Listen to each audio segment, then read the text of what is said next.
मैं भारत को भारतीयता की मान्यता के आधार पर फिर से खड़ा करना चाहता हूं, उस काम में लगा हूं। हमने कई बार ऐसी मूर्खताएं अपने जीवन में कर रखी हैं इस भूषा के स्तर पर जिनका कोई तर्क समझ में नहीं आता। जैसे बहुत भारतवासियों को मैंने देखा है मोजे पहन के घूमते रहते हैं जूतों में। अब जूते वैसे ही बहुत गर्म हैं, उसमें मोजे और डाल लिए आप। अब ये पाँव जो होता है ना, नीचे का हिस्सा, अगर आप फिजियोलॉजी एनाटॉमी की बात करेंगे और उसको पढ़ेंगे और सामान्य भाषा में समझने की कोशिश करेंगे, ये अक्सर खुला हुआ रहना चाहिए ताजा हवा के लिए। लेकिन हमने एक तो जूते डाल लिए, जूते के ऊपर और मोजे चढ़ा लिए, तो मोजे के अंदर पसीना भरता रहता है और जूतों के कारण वो और ज्यादा बढ़ता रहता है। तो मोजों में इतनी तेज बदबू आती है।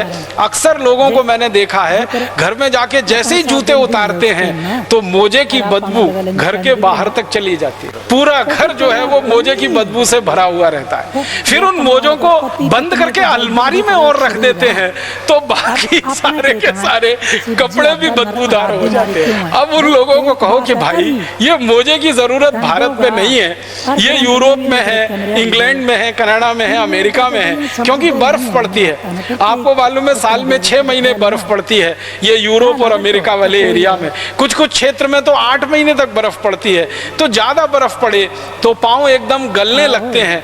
तो ऐसी स्थिति में मोजे और जूतों की जरूरत पड़ती है। भारत में तो कम से कम 3/4 इलाका ऐसा है जहां कभी बर्फ नहीं पड़ती और 1/4 इलाके में साल में 15-20 दिन, बहुत अधिक तो महीने भर बर्फ पड़ती है। तो उतने दिन के लिए अगर वो लोग मोजे पहने जो 1/4 इलाका भारत का बर्फ वाला है, उनको ही बात तो समझ में आती है। पूरे भारतवासी मोजे पहन के घूमते रहते हैं, भरी गर्मी में मोजे पहने रहते हैं। जून की गर्मी में, जुलाई की सड़ी हुई गर्मी में, जब बारिश भी होती है और गर्मी भी पड़ती है और खराब गर्मी होती है। ये मोजों का बड़ा विचित्र विज्ञान है। हमारे भारत में तो सन्यासियों के लिए जो पहनावा है वो खड़ाऊ है और गृहस्थ लोग भी पहनते रहे।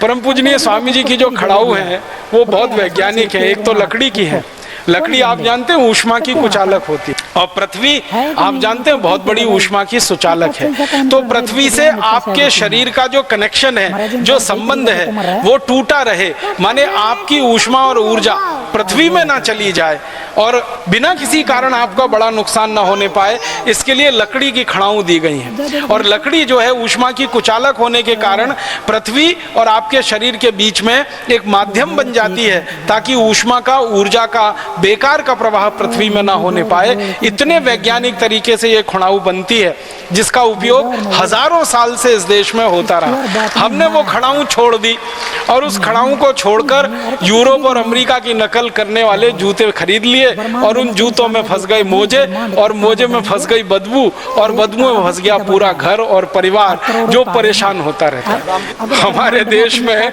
भगवान श्री राम का कहानी देखें, भगवान श्री कृष्ण का देखें, ये सब खड़ाऊ पहनने वाले लोग। श्री राम ने हमेशा खड़ाऊ पहनी, लक्ष्मण जी हमेशा खड़ाऊ पहनते रहे, बजरंगबली को देखें, हनुमान जी को वो खड़ाऊ पहनते रहे, श्री कृष्ण खड़ाऊ पहनते रहे, युधिष्ठिर, अर्जुन, नकुल, सहदेव, भीम, ये सब खड़ाऊ पहनकर हमारे महापुरुषों ने अपने अपने जीवन में बड़े बड़े काम किए। और आप तो जानते हैं एक हमारे यहाँ मुहावरा चलता है जो वास्तविकता पर आधारित है कि श्री राम ने अपना राज्य तो खड़ाऊ की मदद से ही चलाया।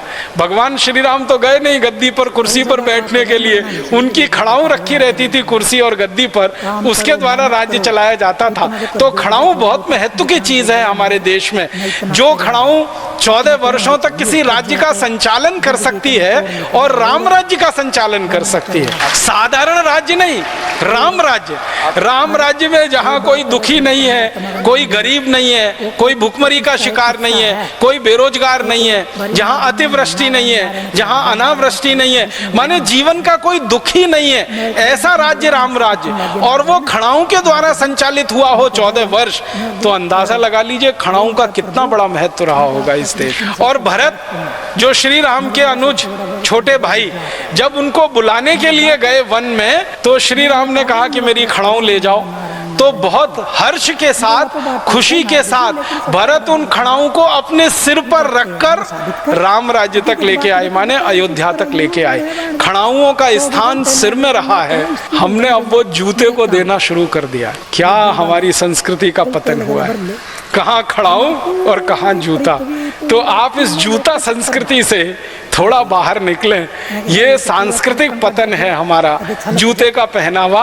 और जूते का पहनावा ऐसा, एक जोड़ी जूता नहीं, दो नहीं, तीन नहीं, चार नहीं, 5, 10, 15, 20, 25, 50 और लोगों को ड्रेस के हिसाब से जूता। हम शायद इस उम्मीद में, इस कल्पना में इसको धारण किए रहते हैं कि इससे हमारा कोई स्टेटस सिंबल बढ़ता है। वो मूर्खता बढ़ती है।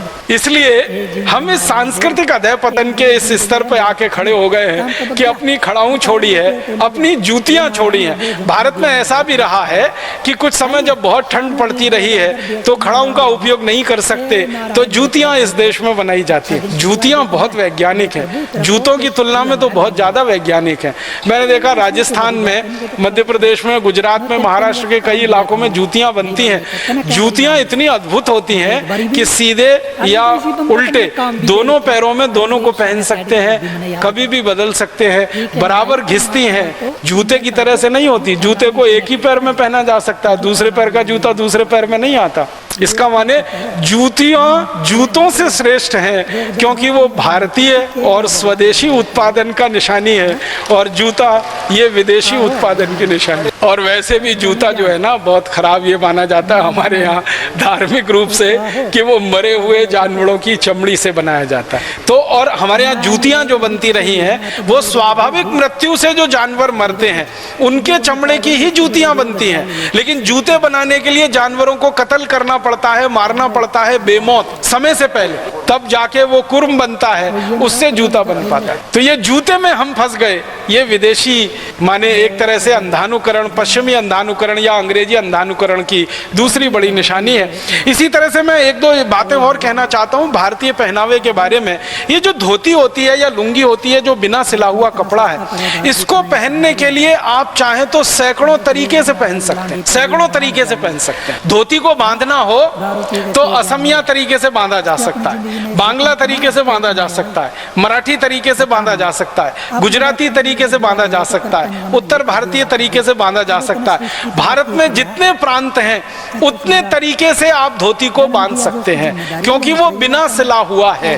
पैंट को एक ही तरीके से बांध सकते क्योंकि वो सिला हुआ है। और अगर इस धोती के बारे में कोई बड़ी बात मुझे कहनी हो तो धोती भारतीय संस्कृति की सबसे जीवंत निशानी है जिसको देखकर ही आप पहचान सकते हैं कि ये व्यक्ति किस क्षेत्र का है।